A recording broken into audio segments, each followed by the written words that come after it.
আবু বকরের কান্না। আবু বকর বলে, ইয়া রাসূলুল্লাহ, আমি একজন গুনাহগার, আমি মক্কার মধ্যে একজন জাহান্নামী ছিলাম। ইয়া রাসূলুল্লাহ, আপনার সুহবতে, আপনার সাথে থাকার কারণে আমারে আগে কেউ চিনত না, কেউ আমারে ভ্যালু দিত না। ইয়া রাসূলুল্লাহ, আপনার সোহবতে থাকার কারণে আপনিও খুশি, আমার আল্লাহ সালাম জানাইছেন। ইয়া রাসূলুল্লাহ, আমার সম্মান আমার আল্লাহ বাড়ায় দিয়েছেন। ও আল্লাহর বান্দারা, সাহাবায়ে কেরাম রসুলের সোহবতে চলার কারণে তাদের অন্তরে কি পরিমাণ ভয়, রসুলের দরবার ছাড়তো না, রসুলের সোহবত ছাড়তো না। যদি একটা কথা ছুটে যায় তাহলে আমরা না জানি কি থেকে মাহরুম হয়ে যাব। জোরে বলেন ঠিক না বেঠি? খেয়ে না খেয়ে রসুলের দরবারে পড়েছিল। আর একটা কথা বলে আলোচনা শেষ করে দিব। আবু বকর এত সম্মানিত, এত দামি, এত মর্যাদাশীল হওয়ার কারণ হলো রসুলের সোহবতে থাকার কারণে। জোরে বলেন ঠিক না বেঠি? এত দামি হয়েছে, তারপর আবু বকরের কি পরিমাণ ভয়।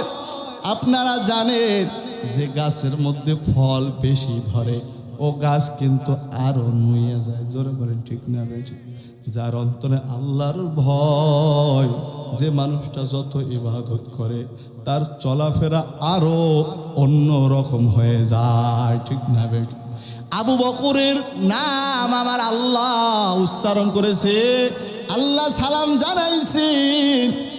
আবু বকরের কান্না আরো বেড়ে গেছে। রহমতের নবী বলেন, আমি একদিন ঘুমে দেখতেছি মসজিদে নববীর মধ্যে কে যেন কান্নার আওয়াজ দিচ্ছে। আমি ঘুম থেকে উঠে দেখতেছি মসজিদের মধ্যে একজন কান্না করে। কে কান্না করে? আমি সামনে এগিয়ে গিয়ে দেখলাম এটা অন্য কোনো বান্দা নয়, এটা অন্য কোনো মানুষ নয়, এটা হলো জান্নাতের 1 নাম্বার সার্টিফিকেট। যার নাম এসেছে, যে পেয়েছে, উনি হলো আবু বকর রাদিয়াল্লাহু তাআলা আনহু। আমি জিজ্ঞাসা করলাম, আবু বকর, তুমি না জান্নাতের সার্টিফিকেট পেয়েছো, তারপরও এত কিসের কান্না? নামাজের মধ্যে দাঁড়ায়া দাঁড়ায়া কেন কান্না করো? তুমি তো জান্নাতের সার্টিফিকেট পেয়েছো। আবু বকর কান্না করে বলে, ইয়া রাসূলুল্লাহ, আমার আল্লাহ আমারে খুশি হয়ে জান্নাত দিয়েছেন। ওই আল্লাহ যদি বেজার হয় তাহলে আমার জান্নাতের সার্টিফিকেট ক্যান্সেল হয়ে যাবে। জোরে বলেন আল্লাহু আকবার। আবু বকর বলে, ইয়া রাসূলুল্লাহ, আমার আল্লাহ কিয়ামতের ময়দানে যদি জিজ্ঞাসা করে, আবু বকর কি নিয়ে আসছো? আমি যদি বলি নামাজ নিয়ে আসছি, দান নিয়ে আসছি, রোজা নিয়ে আসছি, আর আমার আল্লাহ যদি বলে, আবু বকর এই নামাজের জন্য তোমারে পাঠাই নাই, এই দানের জন্য তোমারে পাঠাই নাই, এই রোজার জন্য তোমারে পাঠাই নাই, এই ইবাদতের জন্য তোমারে পাঠাই নাই, তাহলে আমি আবু বকরের কি উপায় হবে, কি অবস্থা হবে? আজকে জান্নাতি মানুষের যদি এই চিন্তা হয়, আজকে যারা কানতে কানতে জীবনটা শেষ করে ফেললেন, তাদের ইবাদত 100, তাদের তেলাওয়াত 100, আবার আমার আল্লাহ খুশি হয়ে জান্নাত দিয়েছেন 1 নম্বরে। ভাইরা আমার, হে যুবক, আপনিও মুসলমান, আমিও মুসলমান। এ নাটোরের যুবক, আপনার মনও গোনা করতে মন চায়, আমারও গোনা করতে মন চায়, আপনারও মেয়েদের সঙ্গে কথা বলতে মজা লাগে, আমারও কিন্তু মজা লাগে। কিন্তু চক্ষু দুইটা যখন বন্ধ হইয়া যাবে, তখন তোমার কি উপায় হবে, আমার কি উপায় হবে? আপনার কবরেও 3টা প্রশ্ন হবে, আমার কবরেও 3টা প্রশ্ন হবে। 1 নাম্বার প্রশ্ন, রবের পরিচয় দাও, ধর্মের পরিচয় দাও, রাহমাতাল লিল আলামিনের পরিচয় দাও।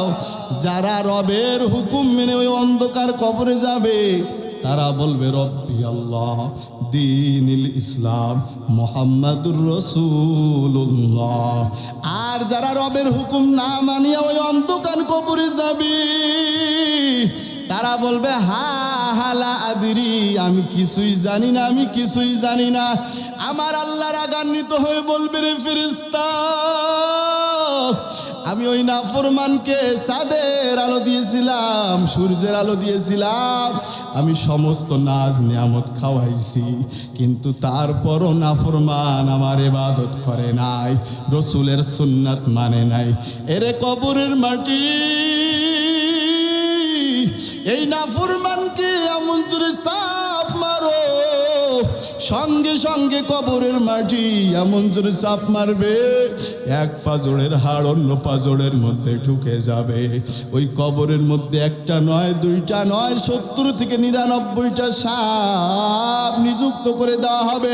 ওই কবরের মধ্যে জাহান্নামের আগুন, দুনিয়ার আগুন আজকে সহ্য করতে পারো না, জাহান্নামের আগুন, ওই জাহান্নামের আগুন কেমনে সহ্য করবা?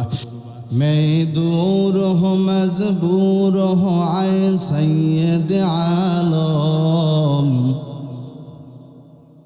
मैं दूर हूँ मजबूर हूँ आए सैयद आलम, दीदार दिखाते नहीं आवाज सुना दो, दीदार दिखाते नहीं आवाज सुना दो।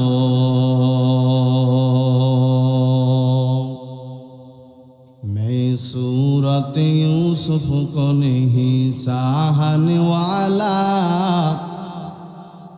मैं सूरत यूसुफ को नहीं चाहने वाला, मैं कैसे के मानिंद नहीं आशिक लैला, मैं कैसे के मानिंद नहीं आशिक लैला।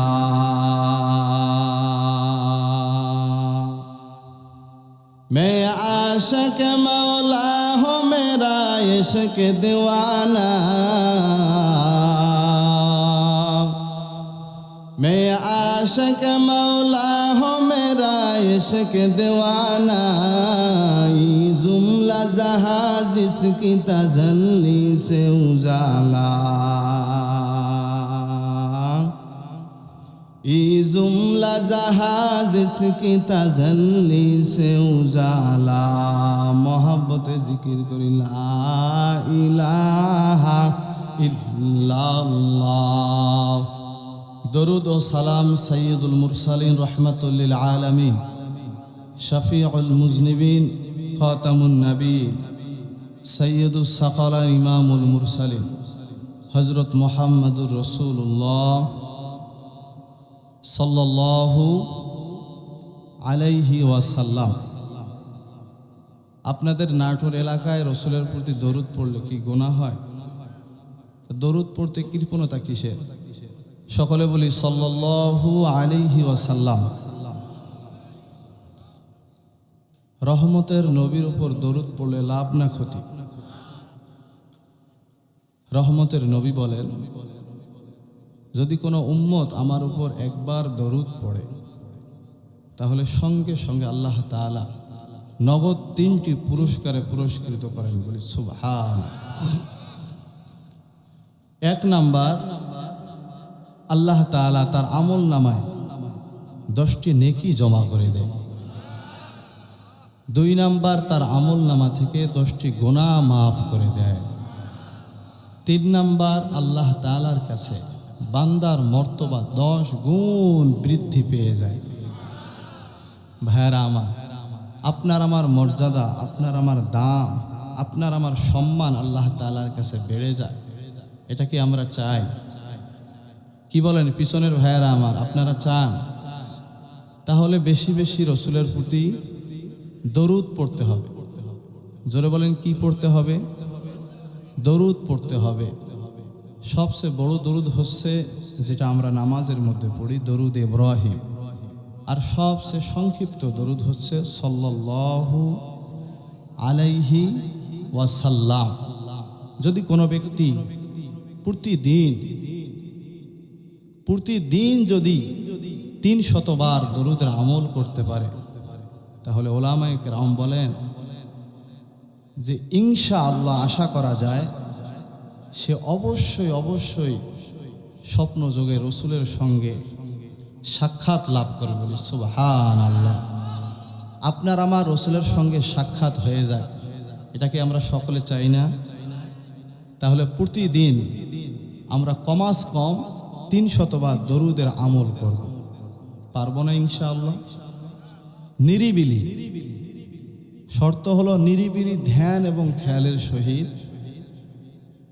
এই সময়টা আপনার হইতে পারে ঘুমানোর পূর্বে। একেবারে নিরিবিলি অবস্থায় যদি আমরা রসুলের প্রতি দরুদ পড়তে পারি, তাহলে ইনশাআল্লাহ আশা করা যায় আমরা রসুলের সঙ্গে দিদার লাভ করব। সুবহানাল্লাহ। আল্লাহ তাআলা সবাইকে তৌফিক দান করুক। সকলে বলুন আল্লাহুম্মা আমিন। সর্বোপরি শুকর যাদের অক্লান্ত পরিশ্রমের বদৌলতে আজকের এই সুন্দর আয়োজন। আপনারা সকলেই জানেন গাঙ্গুইলের যুব সমাজের উদ্যোগে আজকের এত সুন্দর আয়োজন। কি বলেন ঠিক না বেঠিক? আমরা যুবক ভাইদের জন্য দোয়া করি আল্লাহ তাআলা যেন সবাইকে হেদায়েতের মালা পরাইয়া দেন। আমিন। কি পিছনের ভাইয়েরা আমিন বলতে কষ্ট হয়? বলেন না আল্লাহুম্মা আমিন। এই যুব সমাজ যদি পরিবর্তন হয়ে যায়, তাহলে আমাদের দেশ পরিবর্তন হয়ে যাবে ইনশাআল্লাহ। এই জন্য আমরা বেশি বেশি যুব সমাজের জন্য দোয়া করব ইনশাআল্লাহ। ভাইয়েরা আমার, সময় কিন্তু খুবই সংক্ষিপ্ত, এই জন্য ভূমিকা ছাড়াই কথা হবে। আপনারা শুনতে রাজি আছেন না ইনশাআল্লাহ? ইনশাআল্লাহ। আপনারা এই জান্নাতের বাগানে আসতে পেরে বসতে পেরে খুশি না বেজার? জোরে বলেন খুশি না বেজার? আপনাদের শুকরিয়ার উপর ডিপেন্ড করবে আপনারা খুশি না বেজার। জোরে বলি আলহামদুলিল্লাহ। আর একটু জোরে বলেন আলহামদুলিল্লাহ। ভাইরা আমার, আমি আপনাদের সামনে কালামুল্লাহ শরীফ থেকে একটি আয়াতে কারিমা তেলাওয়াত করেছি। রাসূলুল্লাহ সাল্লাল্লাহু আলাইহি ওয়াসাল্লামের অসংখ্য বাণী থেকে একটি হাদিস শরীফ তেলাওয়াত করেছি। এর উপরে সংক্ষিপ্তভাবে আলোচনা করার চেষ্টা করব। অমা তৌফিকি ইল্লা বিল্লাহ। ভাইরা আমার, আসলে আলোচনা বক্তার এলেমের কারণে আসে। বয়ান কোনো জায়গায় সুন্দর হয়, আবার কোনো জায়গায় সুন্দর হয় না। তার কারণ হলো বয়ান সুন্দর হওয়ার কারণ হচ্ছে দুইটা। বলেন কয়টা?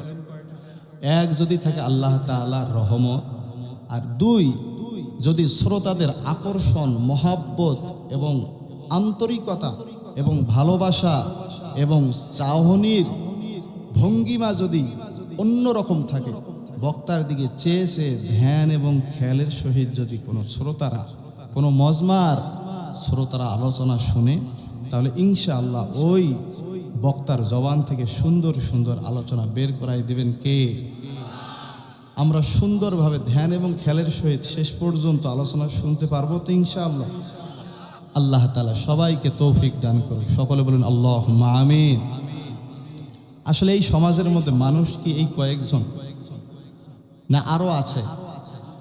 প্রচুর মানুষ আছে, কিন্তু তাদের আসলে নেকের প্রয়োজন নেই। কি বলেন ঠিক না? আসলে গুনার শেষ নাই, কিন্তু গুনাহ যে মাফ করাইতে হবে। গুনাহ মাফ কি মেলায় গেলে মাফ হয়? গুনাহ মাফ কি গানের মজমায় গেলে মাফ হয়? না, এই সমস্ত জান্নাতের বাগানে আসলে গুনাহ মাফ করিয়ে দেন কে? আসলে তাদের অন্তরের মধ্যে আল্লাহ তাআলার ভয় নেই। জোরে বলেন কি নাই? ভয় নাই। আসলে আল্লাহ তাআলার ভয় যদি অন্তরের মধ্যে থাকতো, তাহলে বাসার মধ্যে বসে থাকতে পারতো বিসমিল্লাহির রহমানির রহিম। ইয়া আইয়ুহাল্লাযীনা আমানুত্তাকুল্লাহ হাক্কা তুকাতিহি ওয়া লা তামুতুন্না ইল্লা ওয়া আনতুম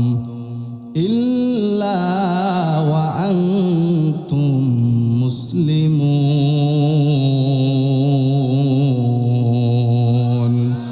এই কালামে জিন্দা কুরআনে হাকিম হিকমতে লা ইয়াজালাস্তু কাদিম জামিউল ইলমি ফিল কুরআনে হাকিম তাকাসারাত আন হুয়া ফাহামুর রিজালিন। আল্লাহু আকবার।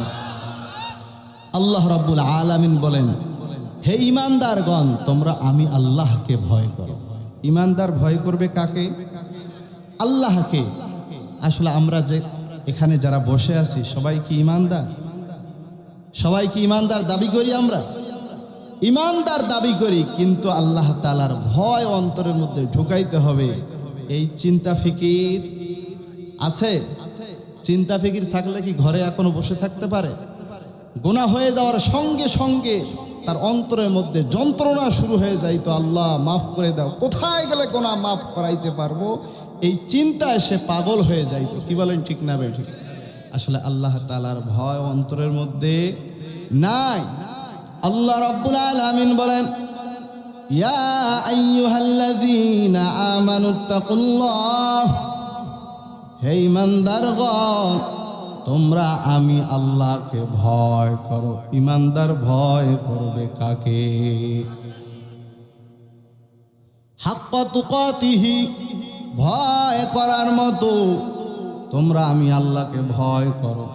এই আয়াত যখন আল্লাহ তাআলা নাজিল করেন, সাহাবায়ে কেরাম আশ্চর্য হয়ে গেলেন যে আল্লাহ যত বড়, সেই পরিমাণ ভয় তো করা আমাদের জন্য সম্ভব নয়। আল্লাহ রাসূল আশ্চর্য হয়ে গেলেন। আল্লাহ তাআলা জিবরাইলের মাধ্যমে জানিয়ে দেন, ইত্তাকিল্লাহা মাস্তাতাতুম, হে জিবরাইল যাও আমার নবীকে জানিয়ে দাও যে তোমরা তোমাদের সাধ্য অনুযায়ী আমি আল্লাহকে যেন ভয় করে। সুবহানাল্লাহ। কিন্তু আজকে তো আল্লাহ তাআলাকে ভয় করতে পারি নাই। যদি আল্লাহ তাআলার ভয় অন্তরের মধ্যে থাকতো তাহলে কখনো নামাজ ছাড়তে পারতাম? এখানে যদি জিজ্ঞাসা করা হয় আপনারা কারা কারা আল্লাহকে ভয় করেন, তাহলে আমরা সবাই দুহাত তুলে দেখাবো, আল্লাহ তাআলাকে হুজুর আমি সবচেয়ে বেশি ভয় করি। ঠিক না বে? ঠিক। নামাজ পড়নেওয়ালাও বলবে আমি ভয় করি আল্লাহ তাআলাকে। যারা নামাজ পড়ে না তারাও বলবে আল্লাহ আপনাকে আমি বেশি ভয় করি। হুজুর আপনার চেয়ে আমি কম ভয় করি না। নামাজ না পড়তে পারি কিন্তু ভয় করি কিন্তু সবার চেয়ে বেশি। জোরে বলেন ঠিক না বেটি? অনেক মানুষ আছে পা পর্যন্ত জাগায়া দিয়ে বলবে হুজুর আমি আল্লাহকে ভয় করি, নামাজ না পড়তে পারি, মিথ্যা কথা না ছাড়তে পারি, দাড়িটা না রাখতে পারি, আল্লাহকে কিন্তু বেশি ভয় করি। এমন মানুষ আছে না? নাই। কিন্তু কথা হলো আপনি যদি আল্লাহকে ভয় করতেন নামাজ কখনো ছাড়তেন না। আপনি যদি আল্লাহকে ভয় করতেন তাহলে দাড়ি কখনো কামাইতেন না। আপনি যদি আল্লাহকে ভয় করতেন তাহলে মিথ্যা কথা কখনো বলতেন না। আপনি যদি আল্লাহকে ভয় করতেন রসুলের দরুদ কখনো ছাড়তেন না। তাহলে আপনার নামাজও নাই, আপনার দাড়িও নাই, আপনার মিথ্যা কথাও আপনি বাদ দেন নাই, আপনি আপনার স্ত্রীকেও পর্দা করান নাই, আপনার ছেলেকেও নামাজের জন্য তাগিদ দেন নাই, আপনি নিজেও রোজা রাখেন নাই। বোঝা গেল আপনি প্রকৃত পক্ষে আল্লাহকে ভয় করেন নাই। ঠিক না বেঠিক? যদি আপনি ভয় করতেন সব কিছু আপনার ঠিকঠাক মতো চলতো, আপনি কিছুই করেন না, মানে আল্লাহকে ভয় করেন নাই। আল্লাহ রব্বুল আলামিন জানিয়ে দেন, হাক্কা তুকাতিহি ওয়ালা তামুতুন্না ইল্লা ওয়া আনতুম মুসলিমুন। আল্লাহু আকবার। আল্লাহ তাআলা পরের অংশে জানিয়ে দেন, ওয়ালা তামুতুন্না, তোমরা মরিও না, ইল্লা ওয়া আনতুম মুসলিমুন, তোমরা মুসলমান না হয়ে মরিও না। কিছু মানুষ বলে আমরা মুসলমানও হব না, আমরা মরবো না। এরে কুলাঙ্গার, এরে কপাল পোড়া। মুসলমান হইলেও মরা লাগবে, মুসলমান না হইলেও মরা লাগবে, কি লাগবে না? ভাইরা আমার, রহমতের নবী জানিয়ে দেন, ক্বালা রাসূলুল্লাহি সাল্লাল্লাহু আলাইহি ওয়া আলিহি ওয়া সাল্লাম, ইত্তাকিল মাহারিম তাকুন আ'বাদান নাস। এ উম্মতের দল, তোমরা হারাম থেকে দূরে থাকো, হারাম থেকে দূরে থাকো, তাহলে তোমাদের সম্মান, তোমাদের মান মানুষের কাছে বেড়ে যাবে। সুবহানাল্লাহ। ইত্তাকিল মাহারিম, হারাম থেকে পরহেজ থাকো, তাকুন আ'বাদান নাস, তোমার সম্মান মানুষের কাছে বেড়ে যাবে। এরে নবীর আশিক উম্মতের দল, ও পর্দালের মা, ও বৃদ্ধ বাবা, আপনারা খেয়াল করে দেখবে, যারা গুনাহ থেকে দূরে থাকে, যারা সব সময় হালাল ভাবে চলার চেষ্টা করে, যারা সব সময় হক কথা বলে, যারা সব সময় নামাজ পড়ে, মানে গুনাহ থেকে দূরে থাকে, বলেন তো ওই মানুষটার দাম সমাজে কম না বেশি? তার কারণ এই লোকটা হারাম থেকে দূরে থাকে, মিথ্যা কথা বলে না, রসুলের সুন্নাত সে কখনো ছাড়ে না। সে খাইতে গেলেও রসুলের সুন্নতকে অনুসরণ করে, সে বাথরুমে যাইতে গেলেও রসুলের সুন্নতকে অনুসরণ করে, সে বাজারে যাইতে গেলেও রসুলের সুন্নতকে অনুসরণ করে। সে কখনো মিথ্যা কথা বলে না, সে কখনো সুদ ঘুষ খায় না, সে কখনো মদ খায় না। সে যত হারাম কাজ আছে সেখান থেকে পরহেজ থাকে। আর আমার রসুল তো জানাই দিয়েছেন যে হারাম থেকে দূরে থাকবে, আল্লাহ তাআলা তার মর্যাদা, তার সম্মান বাড়ায় দিবে। যেটা বলি সুবহানাল্লাহ।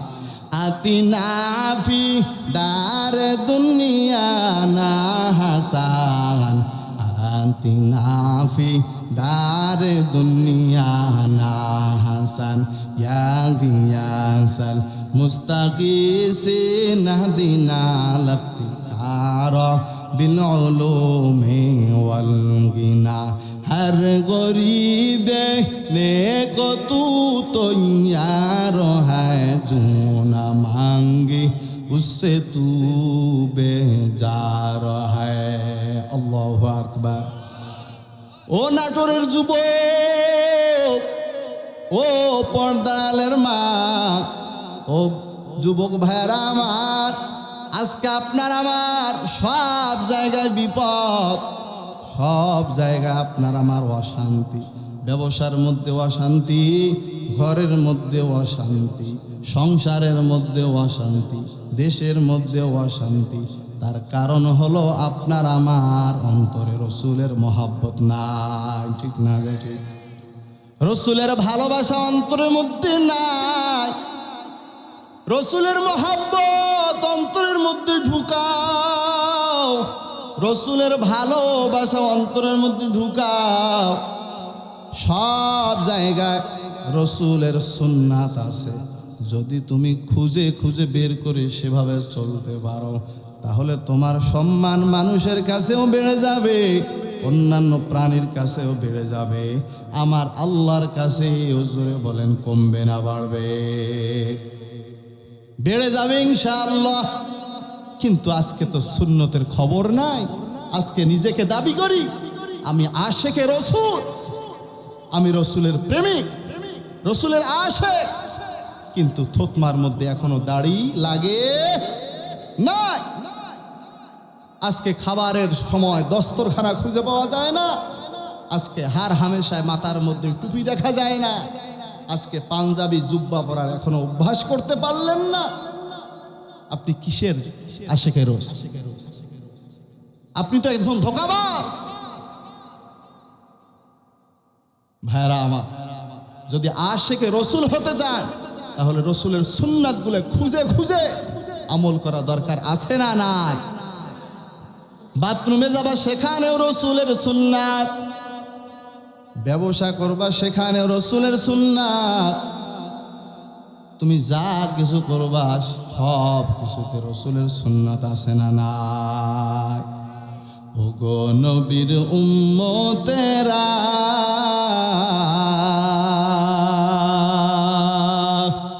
হয়ে আজি দিশাহারা,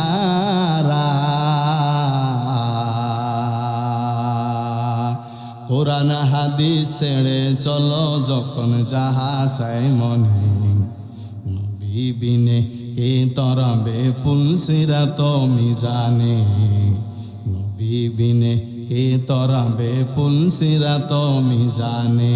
চলো চলো চলো মুমিন চলো নবীর সন্ধানে, নবী বিনে কে তরাবে পুলসিরাত মিজানে, নবী বিনে কে তরাবে পুলসিরাত মিজানে।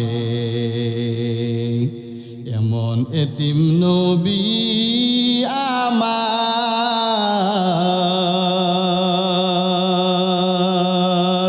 নাই যে তাহার, দান দান শহীদ করিলেন উহুদেরই ময়দানে, নবী বিনে কে তরাবে পুলসিরাত মিজানে, নবী বিনে কে তরাবে পুলসিরাত মিজানে। আল্লাহু আকবার। ও নাগরের মুমিন, ও পর্দালের মা, ও বৃদ্ধ বাবা, রহমতের নবী জানায়া দেন, তোমরা যদি আমাকে ভালোবাসতে চাও তাহলে আমার সুন্নতগুলোকে আঁকড়ে ধরো। মান আহাব্বা সুন্নতি ফাকাদ আহাব্বানি ওয়া মান আহাব্বানি কানা মাই ফিল জান্নাহ। আল্লাহু আকবার। রহমতের নবী বলেন, যে আমার সুন্নতকে মহব্বত করলো সে যেন আমাকে মহব্বত করলো, আর যে আমাকে মহব্বত করলো সে আমার সঙ্গে জান্নাতে থাকবে। সুবহানাল্লাহ। আই ইমামুল আউয়ালিন ওয়াল আখিরিন বহরে সাদাকা রহমাতাল লিল আলামিন সাইয়্যিদুল কাউনাইন খাতুমুল মুরসালিন আখির আমদ বুদ ফখরুল আউয়ালিন। আল্লাহু আকবার। ভাইরা আমার, রসুলের খাঁটি আশেক উম্মত হওয়ার নিয়ত আছে তো ইনশাআল্লাহ? ইনশাআল্লাহ। আর কখনো দাড়ি কামানো যাবে? জামাতের সহিত নামাজ আদায় করা ছাড়া যাবে? মাথার মধ্যে টুপি আর কখনো খোলা যাবে? সব সময় রসুলের সুন্নতকে মহাব্বত করতে হবে, তাহলেই রসুলের আশেক হওয়া যাবে। জোরে বলেন ঠিক না বেঠিক? শুধু মুখে মুখে বললাম, কাজের বেলায় কোনো খবর নাই। আপনি হলেন একটা ধোঁকাবাজ, আপনি একটা টাটকা ধোঁকাবাজ। জোরে বলেন ঠিক না বেঠিক? ভাইরা আমার, রসুলের আশেক হতে হলে সুন্নতকে অনুসরণ করতে হবে। আল্লাহ তাআলা সবাইকে তৌফিক দান করুক। সকলে বলুন আল্লাহুম্মা আমিন। হযরত আম্মা জান আয়েশা সিদ্দিকা রাদিয়াল্লাহু তাআলা আনহার নাম কি আপনারা শুনেছেন? কে ছিল? আয়েশা সিদ্দিকা রাদিয়াল্লাহু তাআলা আনহা রাসূলের স্ত্রী। একদিন জিজ্ঞাসা করতেছে, আপনারা সকলেই জানেন যে হযরত আবু বকর সিদ্দিক রাদিয়াল্লাহু তাআলা আনহুর মেয়ে হলো আয়েশা, আর আয়েশা হলো আমাদের রসুলের স্ত্রী। আম্মা যার আয়েশা সিদ্দিকা রাদিয়াল্লাহু তাআলা আনহা বলতেছে, ইয়া রাসূলুল্লাহ, একটা প্রশ্ন করতেছে। কি প্রশ্ন করো? যে আপনার সঙ্গে আমার বাবা আবু বকর রাদিয়াল্লাহু তাআলা আনহু এবং হযরত ওমর, হযরত ওসমান, হযরত আলী এবং অন্যান্য সাহাবীরা আপনার সঙ্গে সব সময় ঘোরে, আপনার পিছে কখনো ছাড়ে না। তো ইয়া রাসূলুল্লাহ, আপনি কি বলবেন, তা আপনার সাহাবীদের মধ্যে, আপনার উম্মতের মধ্যে সবচেয়ে দামি এবং সবচেয়ে আমলের দিক দিয়ে আগানোকে? তখন রহমতের নবী বলে, হে আয়েশা, আকাশে যতগুলো তারকা দেখা যায়, যে পরিমাণ তারকা আছে, ওর সেও আমল হযরত ওমরে ফারুক রাদিয়াল্লাহু তাআলা আনহুর বেশি। সুবহানাল্লাহ। আম্মা জান আয়েশা সিদ্দিকা রাদিয়াল্লাহু তাআলা আনহা মনে করেছিল যে হয়তো আমার বাবার নাম বলবে, আবু বকরের নাম বলবে, কিন্তু না, বলল না। মহিলা মানুষ, সে তার অন্তরের মধ্যে একটু খেয়াল করেছিল। ছোট মানুষ, আল্লাহ রসুলের সঙ্গে বিবাহ হয়েছে 6 বছর বয়সে। 9 বছর বয়সে আল্লাহ রসুলের ঘরে আসছেন। 18 বছর বয়স হতে না হতেই আল্লাহ রসুল দুনিয়া থেকে বিদায় হয়ে অন্ধকার কবরে চলে গেছে। এই 9 বছর বয়স আল্লাহ রসুলের সঙ্গে ঘর সংসার করেছে। এই 9 বছর বয়সে কি পেয়েছে জানেন? 2000-এর ঊর্ধ্বে হাদিস মুখস্থ করেছে আয়েশা রাদিয়াল্লাহু তাআলা আনহা। সুবহানাল্লাহ। সাহাবায়ে কেরামের কোনো মাসআলা প্রয়োজন হলে আয়েশার কাছে আসতেন, তিনি মাসআলা দিতেন, সাহাবায়ে কেরাম সব মাথা নিচ করে মেনে নিতেন। বলি সুবহানাল্লাহ। আম্মা জান আয়েশা সিদ্দিকা রাদিয়াল্লাহু তাআলা আনহা বলেন, ইয়া রাসূলুল্লাহ, একটু কি বলবেন আমার বাবা আবু বকরের হালাত কি? আমার বাবা আবু বকরের আমলের অবস্থা কি একটু বলবেন? রহমতের নবী চোখের পানি ফেলায়া বলে, রে আয়েশা, আবু বকরের আমলের কথা আমি আর কি বলবো? আয়েশা, যেহেতু শুনতে চেয়েছো, শুনে নাও। আবু বকরের 2 রাত্রের আমল, 2 রাত্রের ইবাদত যদি এক পাল্লায় রাখা হয়, আর সারা পৃথিবীর সমস্ত উম্মতের আমল নামা যদি আর এক পাল্লায় রাখা হয়, তাহলে আবু বকরের আমলের পাল্লায় ভারী হইয়া যাবে। সুবহানাল্লাহ।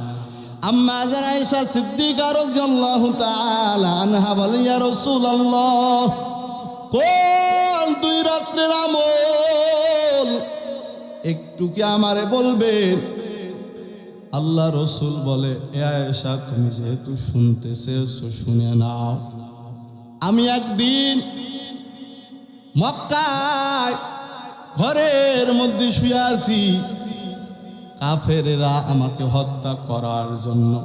ও নাটোরের যুবক, আর বেশি সময় আলোচনা করব না, একটু দিলের কানটা লাগায়া কথাগুলো শোনো।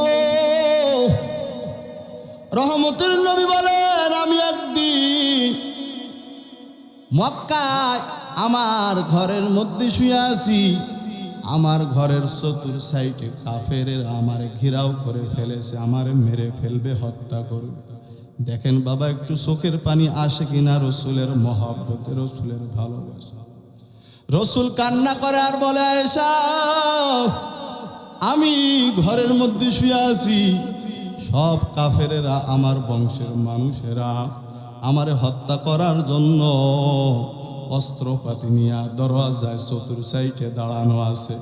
আমি তো বিপদের মধ্যে পড়ে গেলাম, আল্লাহকে বলতে লাগলাম, আমার আল্লাহ জানাইয়া দিল, ও দোস্ত, টেনশনের কোনো কারণ নাই, আপনি তিলাওয়াত করেন, তেলাওয়াত করে এক মুষ্টি বালু নেন, এই বালুটা ঘরের চতুর সাইডে ছিটায়া দেন, বদ বাকি আমি আল্লাহর করণীয়। সুবহানাল্লাহ। রহমতের নবী সুন্দরভাবে তেলাওয়াত করলেন, ইয়াসিন ওয়াল কুরআনিল হাকীম ইন্নাকা লামিনাল মুরসালিন আলা সিরাতিম মুস্তাকিম তানজিলাল আজিজির রহিম।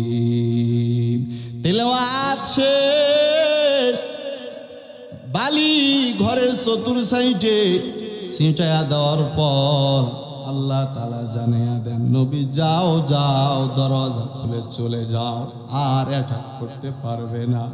কাফের বেঈমানেরা চোখগুলো লাড়াচ্ছে, চোখে আর কিছুই দেখতে পায় না। তাড়াতাড়ি বের হয়ে আপনার আমার নবী আবু বকরের ঘরের দরওয়াজায় গিয়া হাজির। বলে, আবু বকর, ও আবু বকর, তাড়াতাড়ি দরজা খুলে দাও। সঙ্গে সঙ্গে দরওয়াজা খুলে দিয়া দাঁড়াইয়া গেছে, ইয়া রাসূলুল্লাহ, আমি তো হাজির। রহমতের নবী বলে, আবু বকর, তুমি কি ঘুমাও না? এত গভীর রাত্রে ডাক দেওয়ার সঙ্গে সঙ্গে দরওয়াজা খুলে দিলা, কারণ কি?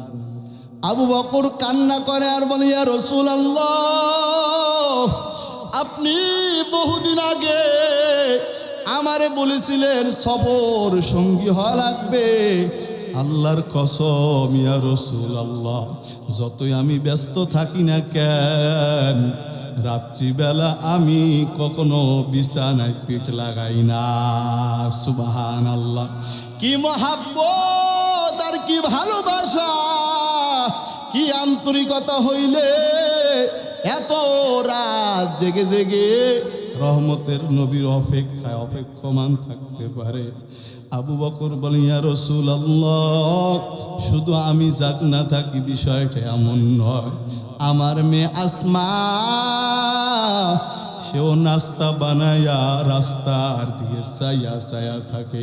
সফরের মধ্যে আমরা কোথায় নাস্তা পাবো, কোথায় আমরা খাবার পাবো? আমার মেয়ে আসমা সে নাস্তা বানায়া অপেক্ষায় থাকে।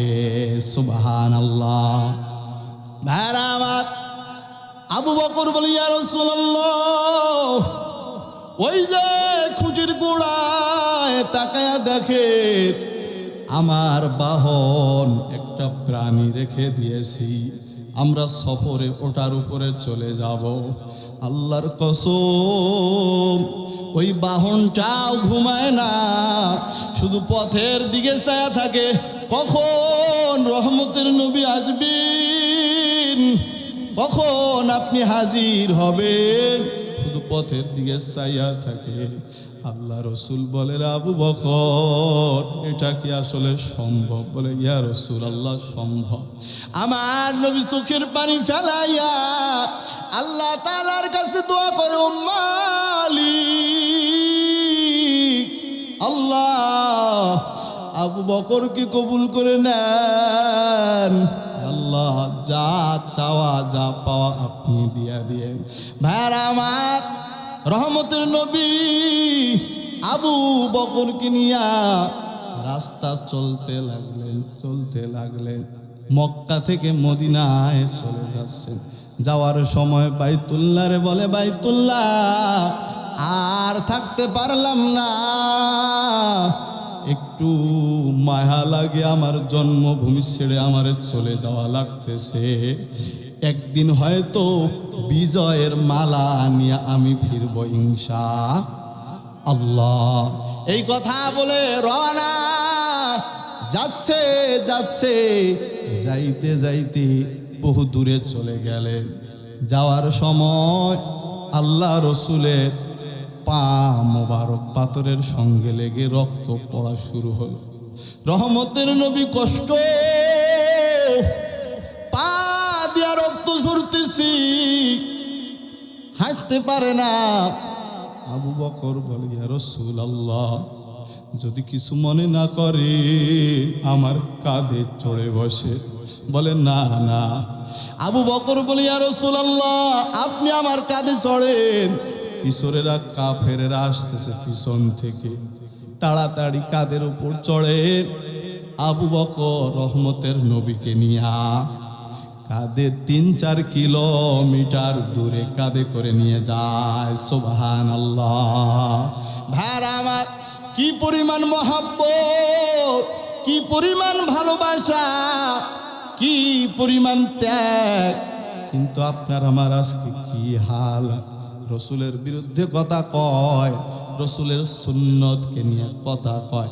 এ ধরনের কুলাঙ্গার সমাজে আছে না নাই? এক বেঈমান বলে যে রসুলের দাড়ি নাকি ছাগলের দাড়ির মতো ছিল। জোরে বলে নাউজুবিল্লাহ। রসুল নাকি যৌবিক চাহিদার কারণে অসংখ্য বিয়া করেছে, বলেন না নাউজুবিল্লাহ। এ ধরনের কুলাঙ্গার দেশের মধ্যে আছে না নাই? ভাইরা আমার, এখন থেকে সোচ্চার হতে হবে। আমরা রসুলের খাঁটি উম্মাত, আমরা আল্লাহ তাআলার গোলাম। আমার সামনে আমার দেশের মধ্যে কোনো বেঈমান রসুলের বিরুদ্ধে কথা বলবে, আমাদের শরীরে 1 ফোঁটা রক্ত থাকতেও আমরা মেনে নিব না, নিব না, নিব না। কথা বলেন ঠিক না বেটি?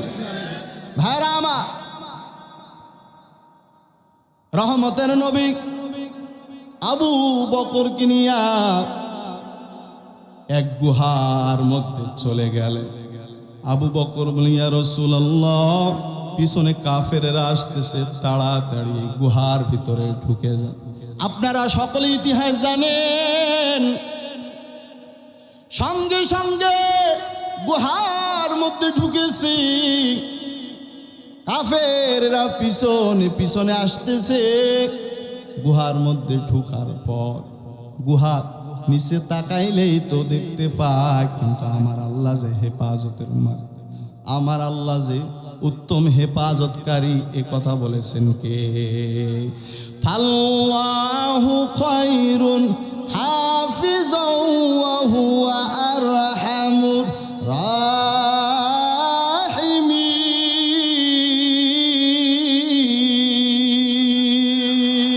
আল্লাহ আল্লাহ ক্যা মুবারক नाम है, अल्लाह अल्लाह आशिकू का काम है, अल्लाह अल्लाह तू मेरा माबूद है, अल्लाह अल्लाह तू मेरा माशूक है। जबान खुले बोलेन आमादेर रब के, आमादेर अल्लाहर नामटा जबाने दिते खाराप लागे ना मजा लागे? জোরে বলেন না আল্লাহ। আয় হয় নাই, আরো জোরে বলেন না আল্লাহ। আর একবার চিল্লা বলেন আল্লাহ। এরে নবীর আশিক উম্মতের দল, ও পর্দালের মা, ও বৃদ্ধ বাবা, আপনার আমার নবী ওই গুহার মধ্যে ঢোকার পর আমার আল্লাহ যে হেফাজত করবেন, সঙ্গে সঙ্গে ওই গুহার উপর দিয়া মাকড়সা বাঁধা বাসা বেঁধেছে। সুবহানাল্লাহ।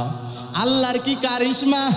আমার আল্লাহ কবুতরের পাঠায় দিয়া বলে, কবুতর যাও যাও মাকড়সার উপরে ডিম পেড়ে আসো। জোরে বলি সুবহানাল্লাহ। কাফেররা সেখানে গিয়ে খুঁজতেছে, কোথায় গেল নবী, কই নবী কই? নাই, দেখে কোথাও পাচ্ছে না। এক গুহার দিকে তাকায় দেখে পুরাতন মাকড়সা, আবার সেখানে ডিম পাড়ছে কবুতর। বলি সুবহানাল্লাহ। যদি এই গুহার মধ্যে রসুল ঢুকতো তাহলে তো মাকড়সাও থাকতো না, ডিমও পারতো না, যেহেতু এখানে দেখা যাচ্ছে। অথচ সেই গুহার মধ্যেই আল্লাহ তাআলা রসুলকে হেফাজত করেছেন। বলে সুবহানাল্লাহ। ভাইরা আমার, কাফেরেরা সেখানে গিয়ে কথা বলতেছেন, কিন্তু সেখানে দেখতে পায় না। সব কাফেরেরা চলে যাওয়ার পর রহমতের নবী সেখানে বলতেছে, আবু বকর আমার শরীরের অবস্থা ভালো না। আবু বকর বলে, ইয়া রাসূলুল্লাহ, আপনি আমার উরুর মধ্যে মাথা দেন, মাথা দিয়ে আপনি বিশ্রাম করেন। সে গুহার ভিতরের কাহিনী আপনারা সকলে জানেন। রহমতের নবী আবু বকরের মাথা উরুর উপরে দিয়া ঘুম গেছে। আবু বকর দেখতেছে অসংখ্য ছিদ্র দেখা যায়, অসংখ্য গর্ত দেখা যায়। যদি সেই গর্ত থেকে বিষাক্ত সাপ অথবা জন্তু এসে রসুলের কামড় দেয়, তাহলে তো আমি আবু বকর সহ্য করতে পারবো না। আবু বকর রহমতের নবীরে ঘুম দিয়া গায়ের চাদর কাপড় ছিঁড়ে ছিঁড়ে ওই গর্তের মুখগুলা বন্ধ করতেছেন। এরে আল্লাহর বান্দারা, আমার দিকে চান, একটু দিলের কানটা দিয়া কথাগুলো শ্রবণ করে। আবু বকর নিজের চাদর ছিঁড়ে ছিঁড়ে গর্তগুলা বন্ধ করে। সব গর্ত বন্ধ করা শেষ, কিন্তু একটা গর্ত কি আছে, খোলা আছে, বন্ধ করতে পারে। কি দিয়া বন্ধ করবে? কোনো কাপড় নাই, কোনো জিনিসও নাই, পার গোড়ালি দিয়া ছিদ্রটারে বন্ধ করে ধরে আছে। ওই ছিদ্রর মধ্যে এক বিষাক্ত ছিল সাপ। জোরে বলেন, কি ছিল? সাপ ছিল। দীর্ঘদিন ধরে রহমতের নবীর অপেক্ষায় অপেক্ষমান, রহমতের নবীরে দেখবে অপেক্ষায় আছে। কিন্তু আল্লাহর কি কারিশমা, আল্লাহর কি খেলা! ওই সাপ সিগন্যাল দিচ্ছে, তাড়াতাড়ি সরো, আমি রহমতের নবীর একটা নজর দেখব। কিন্তু না না, আবু বকর পাও সরায় না, সাপ রসুলকে দেখতে পায় না, সিগন্যাল দেয় কিন্তু সরে না। সাপ দেখবে কিন্তু পা সরায় না, সবল মারতেছে, তারপর পা সরায় না। বিষাক্ত সাপ সবল মারার কারণে আবু বকরের চেহারা মলিন হয়ে গেছে, বিষে অস্থির হয়ে গেছে। তারপরও পা সরায় না, চোখ দিয়া পানি পড়েছে আল্লাহ রসুলের চেহারার মধ্যে। পানি পড়ার কারণে রসুলের ঘুম ভেঙে গেছে। আবু বকরকে জিজ্ঞাসা করে, এ আবু বকর, কি হয়েছে তোমার? কাঁদো কেন? তোমার শরীরের এমন হালাত কেন? কি হয়েছে? আবু বকরের কথা শোনার পর আবু বকর বলে, ইয়া রাসূলুল্লাহ, এই গর্তের মধ্যে না জানি কি বিষাক্ত আছে, বারবার আমারে সবল মারতেছে, তুমি পা সরাও না কেন? বলে, ইয়া রাসূলুল্লাহ, যদি ওই প্রাণী এসে আপনার কামড় দেয় তাহলে আমি পাগল হইয়া যাব। রহমতের নবী বলে, আমারে ডাকনি কেন? বলে, ইয়া রাসূলুল্লাহ, আপনি তো ঘুমাইছেন, আপনারে যদি ডাকি তাহলে কিন্তু আমার কষ্ট হবে, আপনারও কষ্ট হবে, এই জন্য আপনারও ডাকি নাই। আবু বকর পা সরাও, পা সরায়। একটা সাপ আল্লাহ রসুলের দিকে চাইয়া রয়েছে। বলি, ইয়া রাসূলুল্লাহ, দীর্ঘদিন ধরে আপনার সাক্ষাৎ লাভের জন্য আমি এই গুহায় আছি, কিন্তু আজকে দেখতেছি এই গর্ত বন্ধ, মনে করছে আজকেই মনে হয় আসছেন। আবু বকর পা সরায় না, এই জন্য হালকা সবল মারছি। রহমতের নবী থুথু লাগাইয়া সঙ্গে সঙ্গে আবু বকরের ব্যথা, আবু বকরের বিষ সব পানি হইয়া গেছে। এরে নবীর আশিক উম্মতের দল, ও নাটোরের যুবক, ও পর্দালের মা, আবু বকর আল্লাহ রসুলের একটু কষ্ট সহ্য করতে পারতো না। এই হলো এক কারণ, এক রাত্রের কারণ। আর দুই নাম্বার হলো আম্মা জানায় বলে, ইয়া রাসূলুল্লাহ, আর এক রাত্রের ঘটনা কি আমারে বলেন? আল্লাহ রসুল বলে, আমরা এক যুদ্ধ থেকে এসেছি, অন্য যুদ্ধে যাব, তাবুকের যুদ্ধে। আমি সবাইকে বললাম, যার যার মাল আছে নিয়ে আসো, তাড়াতাড়ি নিয়ে আসো। আবু বকর, ওমর, ওসমান, আলী সবাই মাল নিয়ে আসলো। আমি সবাইরে জিজ্ঞাসা করলাম, ওমর কি নিয়ে আসছো? বলে, ইয়া রাসূলুল্লাহ, আমি অর্ধেক মাল নিয়ে আসছি। তুমি কি নিয়ে আসছো? আমি অমুক নিয়ে আসছি। তুমি কি নিয়ে আসছো? আমি অমুক নিয়ে আসছি। আবু বকরকে বলে না তুমি কি নিয়ে আসছো, তার কারণ আমার নবী জানে আবু বকর অনেক গরিব মানুষ, বাড়িতে তেমন কিছু নাই। আবু বকরকে বলে, ও আবু বকর, তুমি বাড়ির মধ্যে কি রেখে এসেছো? আবু বকর বলে, ইয়া রাসূলুল্লাহ, বাড়িতে যা ছিল সব ঝাড়ু দিয়ে নিয়ে এসেছি, আর বাড়ির মধ্যে রেখে এসেছি আল্লাহ এবং আল্লাহ রসুলকে। সুবহানাল্লাহ। হর কে দারাত খৌফে হক দর দিল মাদাম, জন্নাতুল মাওয়াদ হাত হুরা মাকাম, জুজবা হক সি যে মুখা আজইন সোজা ফজলে উআ মস্ত দর ঝুমলা জাহা। বলি ইয়া রাসূলুল্লাহ, ঘরের যা ছিল সব ঝাড়ু দিয়ে নিয়ে এসেছি। ওমর বলে, আজকে বেশি দান করব, বেশি বাহবা পাবো, আজকে আমি সম্মানিত ব্যক্তি হব। কিন্তু আবু বকরের যে কথা, আমার আল্লাহ পর্যন্ত খুশি হয়ে গেছে। সুবহানাল্লাহ। আবু বকরের কথার কারণে ওমর মাথা নিচ করে বসে আছে যে আজকেও জিততে পারলাম না, আজকেও আবু বকর জিতে গেছে। সুবহানাল্লাহ। আল্লাহ তাআলা জিবরাইলের মাধ্যমে জানিয়ে দেন, জিবরাইল যাও যাও, ওই রহমতের নবীরে জানিয়ে দাও আমার আল্লাহ আবু বকরের এই কাজের কারণে আমার আল্লাহ এত খুশি হয়ে গেছে। ইয়া রাসূলুল্লাহ, জিবরাইল বলে, ইয়া রাসূলুল্লাহ, প্রতিদিন আল্লাহ আপনাকে সালাম জানায়, আজকে আপনার পাশাপাশি আবু বকরকেও সালাম জানাইছে। সুবহানাল্লাহ। আবু বকরের কান্না। আবু বকর বলে, ইয়া রাসূলুল্লাহ, আমি একজন গুনাহগার, আমি মক্কার মধ্যে একজন জাহান্নামী ছিলাম।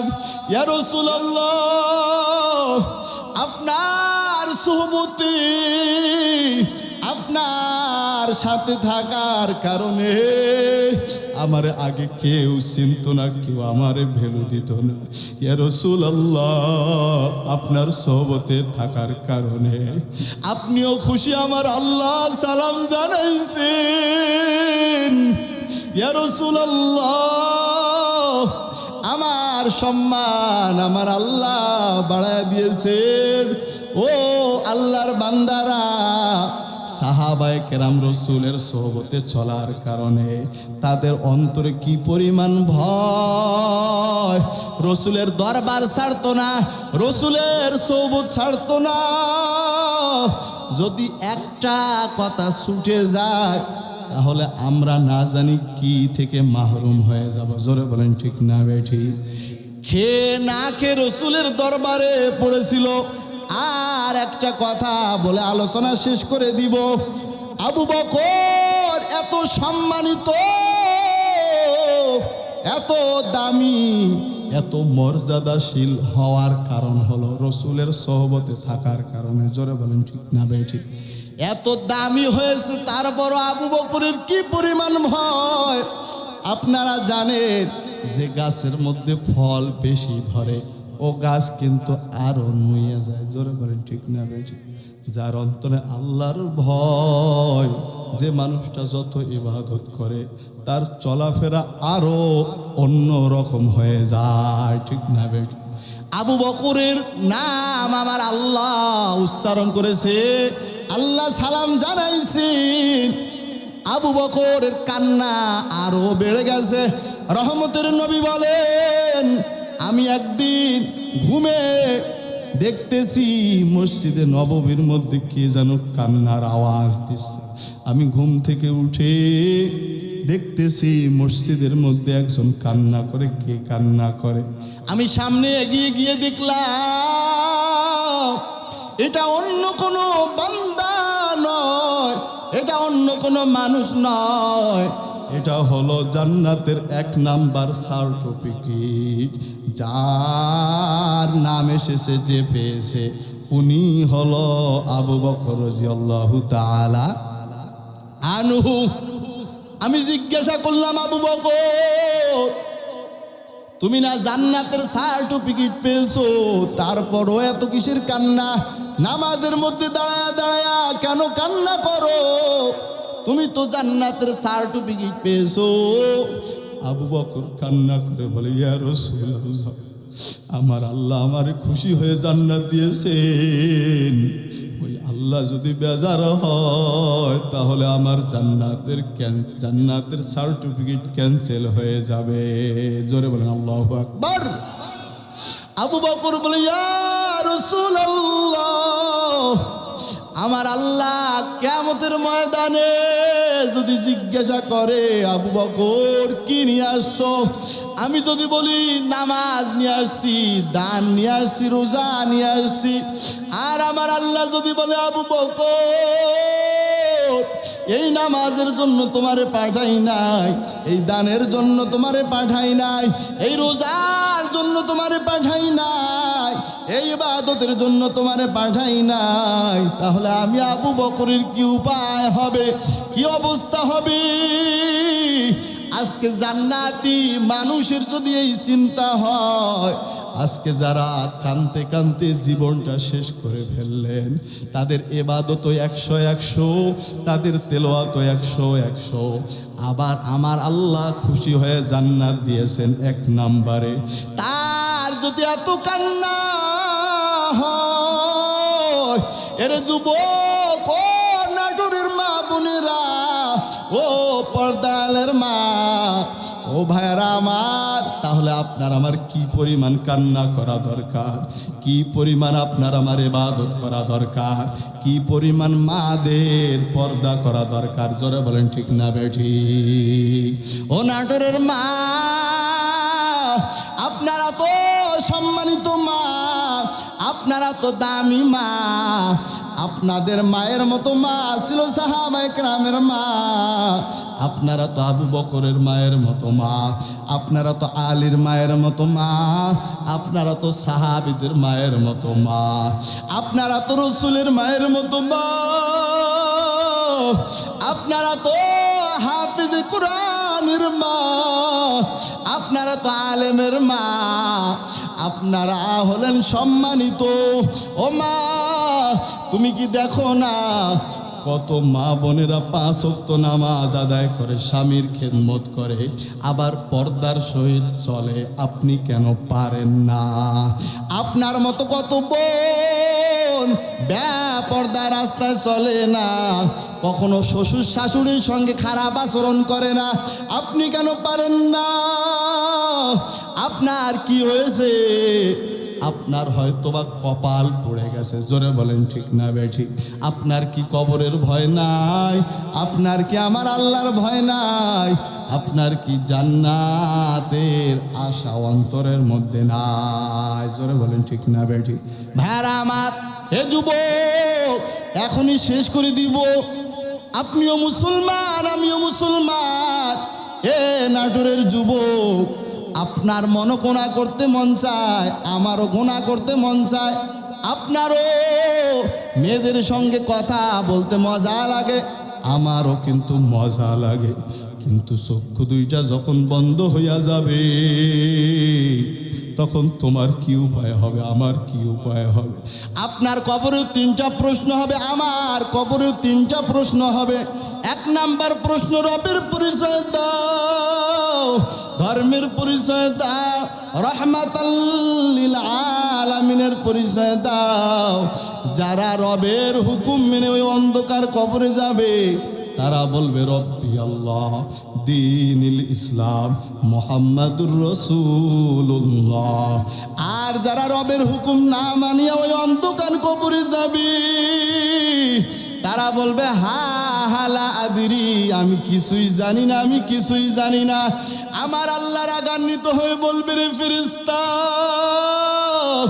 আমি ওই নাফরমানকে চাঁদের আলো দিয়েছিলাম, সূর্যের আলো দিয়েছিলাম, আমি সমস্ত নাজ নিয়ামত খাওয়াইছি, কিন্তু তারপরও নাফরমান আমার ইবাদত করে নাই, রসুলের সুন্নাত মানে নাই।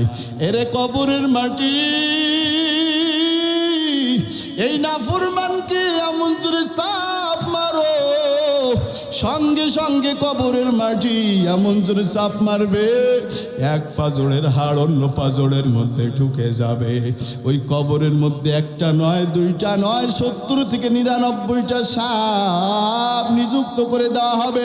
ওই কবরের মধ্যে জাহান্নামের আগুন, দুনিয়ার আগুন আজকে সহ্য করতে পারো না, জাহান্নামের আগুন, ওই জাহান্নামের আগুন কেমনে সহ্য করবা?